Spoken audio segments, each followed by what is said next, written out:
Hello everyone, good morning সবাইকে।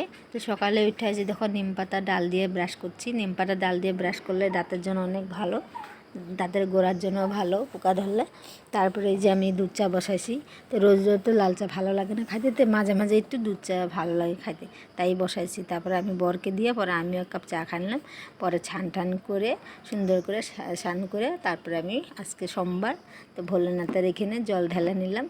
তারপরে ভোলেনাথের এখানে জল ঢেলা, তারপর বেলপাতা দিয়ে ফুল দিয়ে পুজো দিলাম, একটু নকুলদানা দিয়ে এক গ্লাস জল দিয়া।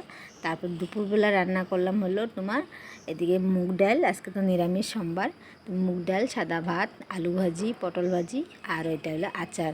আচারটা হলো তোমার তেঁতুলের আচার, আমি নিজে ঘরে বানানি। তারপরে এদিকে আমি ঝাড়ু দিয়ে নিলাম, বিকাল হয়েছে, আবার সন্ধ্যা দিতে লাগবে। তারপরে ঝাড়ু দিয়ে এই যে মুড়ি নিয়ে বসি খাবো বলে সবাই মিলে। তারপরে আমার ভিডিওটা যারা যারা দেখো ভালো লাগলে প্লিজ লাইক কমেন্ট শেয়ার করে দিও, আর কমেন্টে বলো আমার ভিডিওটা যদি ভালো লাগলে আমি আরও ভালো করে চেষ্টা করব করার জন্য।